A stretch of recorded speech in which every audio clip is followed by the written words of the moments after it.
Inshore topwater fishing is about as much fun as you can have with a rod in your hand.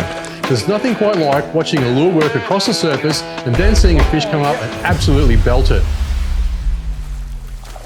And if you use the wrong one in the wrong inshore situation, you'll be making it harder than it needs to be. So in this video, I'll run through 4 inshore topwater style lures, how to work them, and when I'd use each one.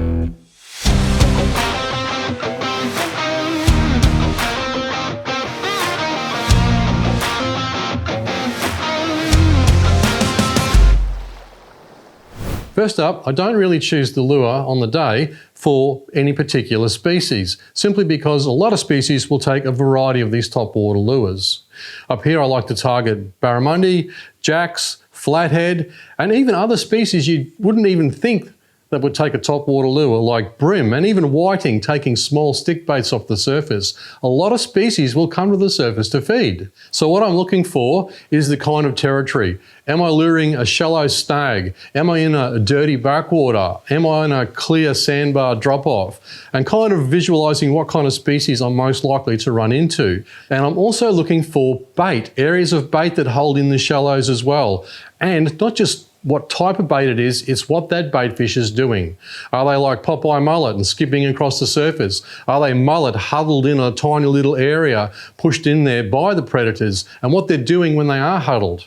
So it's all about watching what sort of bait is in those areas, what they're doing, and try to mimic it with one of these styles of lures. I also like to find areas of calm water, simply because if you try this kind of thing in rough conditions where you have waves breaking in on a bank or something like that, the fish can't hear the lures and they can't visually see them as well either. And sometimes rough conditions will chase fish out of the shallows and they'll move deeper. So topwater fishing is really for calmer water conditions. So the first lure we're going to take a look at are floating stick baits. And of course, these are much smaller than the ones that we use out the reef because we're targeting fish in the estuaries that are used to seeing smaller sized bait fish. And what you'll notice is these guys have that slooping belly and the toe point is right under the chin, not on the very front. This allows that blooping walk the dog motion. You've probably seen it in videos before here and there, but the best thing about the walk the dog motion for me is the fact that one of our species of bait fish over here that we find around gutters, drains, along mud flats is the Popeye mullet. They're a mullet that spends most of its time on the surface looking above the water. And of course, they swim along and bloop along. And we can get to mimic them rather easily with one of these style of lures.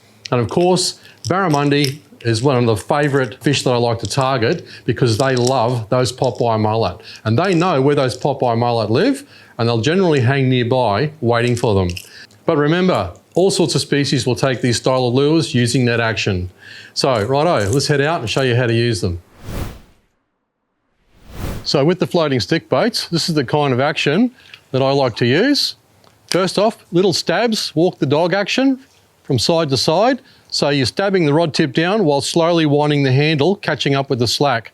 And then I let them pause for a bit, then sometimes just a short stab, followed by another short stab, and then walk the dog again all the way back to the rod tip. So let me just show you that one more time. Right, start off with the stabbing from side to side, then pausing, sometimes a little stab forward, another stab forward, and then walk the dog again for a while, and then just repeat those pauses once again, all the way back to the rod tip. Hey guys, if you didn't know, we have a much more detailed description of all these kind of lures, where to use them and when in the blog. So it just breaks things down a little bit more. The link is in the description.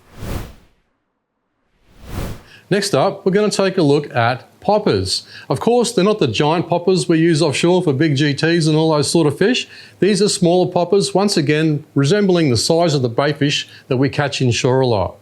Now, all poppers will have some sort of concave nose on them, and that pushes the water in front of them and creates that blooping motion and the bubbles. And of course, retrieving it slowly with those little bloops is what fish like as well. Sometimes if they're a bit finicky, they'll hit it when it's paused. Other times, when they're a bit more aggressive, they'll hit it while it's blooping and moving. And I like to use these around gutters and drains a lot, simply because that's where a lot of fish will be laying in the grooves, out in those gutters and drains where a lot of bait fish, whether it be small mullet and prawn, tend to run out. So that's the poppers. They're the kind of areas that I like to use them. Righto, let's go out and I'll show you how to work it. With surface poppers, it's a little bit similar to floating stick baits. What we do with these guys, get them into our target position. Instead of walking the dog, we just bloop them and then pause. Bloop, then pause, then maybe a couple of tiny bloops, then pause, same again. Just bloop them and pause them all the way back in, and just change those pauses, change the amount of bloops up, just toss it up on each day, but you're not walking the dog like a floating stick bait. It's very similar, but great little lures, especially around those shallow gutters and drains.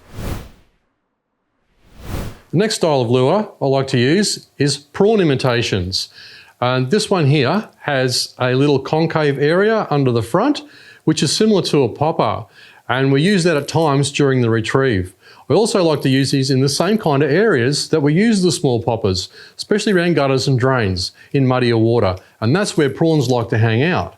Those predators will look up, see the prawn, and come up and smash it. But there is a slightly different retrieve than the poppers, so let's head out and I'll show you how to use it. So with the prawn-shaped kind of topwater lure, what I like to do is mimic the prawn. So what we're doing is little tiny walks forward, like you see a prawn when it's swimming along, just tiny little walks like that, little tiny touches on the rod tip, like that. And then every now and then just a little bloop, like so, and then same thing, just keep it back to the rod tip with little walking motions. Now let's take a look at surface frogs. There's a massive variety of them on the market, but there's one thing they all have in common, is the fact that we all use weedless, weightless hooks. Okay, that's very important. You don't want the small weight on here because these are surface style lures. Now, some of them will have different nuances, and the one I like about the pop frog is simply because it's got that concave front on it like a popper. So when we retrieve these, we can bloop them a little bit more because we're going to mimic what a frog does. And we'll show you that later. But that one there is great for noise. However, it's not as brilliant for skip casting because the weedless hook does hang down a bit lower than, say, frogs that have a slightly more broader body. A frog like this one has the broad body, it has a much rounded bottom on it, a bit wider, which is ideal for skip casting, which is when you can skip the lure underneath logs and structure or to get up under trees behind the back in the mangrove roots. So that kind of frog works really well in that situation, whereas the pop frog, not quite as good. But frogs all have one thing in common, we use them in snaggy areas. Okay, because the weedless hook is buried into the top, so you can pull it through timber without having to worry about it getting snagged. And also in places like freshwater billabongs and lagoons, where you do see a lot of frogs, because they're hopping from lily pad to lily pad, crossing the stream, but they do know they're running the gauntlet, so they do have a technique that you need to mimic. So let's go and have a look at that now. This one is the pop frog. It's got a little concave nose on it, and it pops a little bit of water forward. So what I like to do with this one is pop it from time to time and raise the rod tip a little bit higher than what you'd use other frogs. And then sometimes just that straight pull like so, get those legs happening, and then every now and then pause and give that little pop once again. So that's all we've got to do for this kind of lures. And they're great for pulling them across reed beds or any tight cover. Gets those fish coming out. Some surface frogs will have a nice rounded belly, a little bit like a flat bottom boat in some way, and they are ideal for skip casting, which means you're going to get up under a tree line like that pole there, and you'll get in behind it, up into the root systems, where you can't normally get to with traditional casting.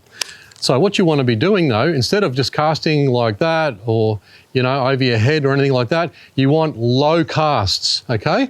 And your release point is a lot earlier. So you want to hit the water rather close to you instead of what you would normally do at the target point. So just like this, hit the water close to you and let it slide up under the mangroves. Ideal for those mangrove jacks and things that hide up in the root systems. So these are the styles of topwater lures that I like to use inshore in our tropical waters up here. But it doesn't matter where you are in Australia or the world, there'll be a variety of species that will come to the surface and have a crack. If you enjoy these little practical tips, give the video a like and subscribe to the channel.